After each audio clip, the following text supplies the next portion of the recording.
এত বড় একটা সংসারে একা একটা মানুষ থাকি, তাই তো সুস্থ আর অসুস্থ দুটোই সমান। তাছাড়াও নিজের হাতে রান্না করে সবাইকে খাইয়ে পাতিলে কোণে পড়ে থাকা খাবারটু খেয়ে তৃপ্তি পাওয়া মানুষটাই হচ্ছে আমি। আজকে খুব শখ করে ভাবছিলাম জীবনে প্রথমবার মাছ কাটবো, কিন্তু তাও আর পারিনি। এদিকে দুপুর হলে রান্না করব কি ভেবেই পাই না, অথচ ফ্রিজে ধনিয়া পাতা, টমেটো, সবজি কত কিছু পচেও থাকে। ওই যে বললাম এত বড় সংসারে একা একটা মানুষ থাকি, তাই তো মাঝে মধ্যে রান্নাও করতে ইচ্ছে করে না, আবার রান্না করলে খাবার খেতেও ইচ্ছে করে না। 2 দিন আগে বাজার থেকে কিছু মাছ কিনে আনছি, ওইগুলো কেটে আনিনি, কারণ আমি চাচ্ছি মাছ কাটা শিখতে। আমি সংসারের সব ধরনের কাজ পারলেও এখনো মুরগি আর মাছটা ঠিক মতো কাটতেই পারি না। শখ করে মাছগুলো এনে ফ্রিজে রেখে দিয়েছি, সময় করে আস্তে ধীরে কেটে নেব, কিন্তু আমার হঠাৎ করে অনেক বেশি জ্বর ওঠার জন্য মাছগুলো আর কাটাই হয়নি। আমার পরিবারে যেহেতু লোক কম, তাই আমি ছোট ছোট করে ভাগ করে সবগুলো মাছ রেখে দিয়েছি। মাঝে মধ্যে রান্না করার জন্য কোনো কিছু খুঁজেই পাই না। এদিকে আজকে দেখি ফ্রিজে মিষ্টি কুমড়া, তারপর হচ্ছে পাট শাক, ধনিয়া পাতা, টমেটো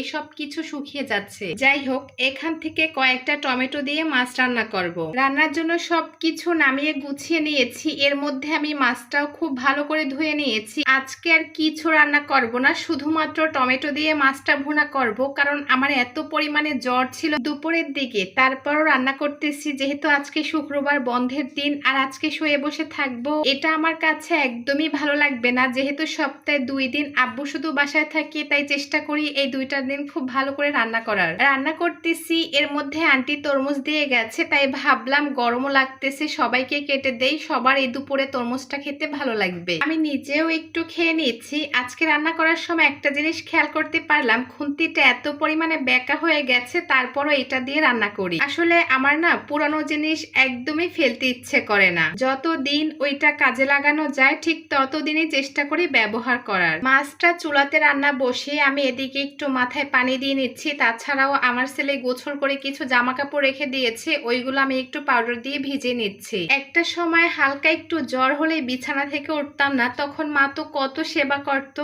এখন যতই অসুস্থ থাকি না কেন, নিজের সংসারের কাজগুলো নিজের হাতেই করা লাগে। এর মধ্যে বাবুকে খাবার খাইয়ে ঘুম পাড়িয়ে দিয়েছি, বাসার সবার খাওয়া দাওয়া শেষ হয়ে গেছে, আর এখন আসছি আমি খাবার খেতে। গতকাল পেঁপে দিয়ে মুরগির গোশ রান্না করেছি, তো ওইখান থেকে গোশ বা আরো যা কিছু ছিল সবকিছু খাওয়া শেষ হয়ে গেছে, শুধুমাত্র মুরগির চামগুলো পড়ে আছে। সব সময় এমনটাই হয়, সবাই সবার পছন্দ মতো খাবার খেয়ে যতটুক থাকি ওইটা সবার শেষে আমি খাই। দুপুরে ঔষধ খেয়ে বাবুকে নিয়ে একটু ঘুমিয়েছি, আর সন্ধ্যায় ঘুম থেকে উঠে তার বায়না হয়েছে এখন ফ্রেঞ্চ ফ্রাই খাবে। আমি যতই অসুস্থ হই না কেন, ওর বায়না একদমই ফেলতে পারি না, তাই অনেক কষ্ট হলেও বানিয়ে দিয়েছি। এই তো এভাবেই অসুস্থতা নিয়ে একটা দিন পার করলাম।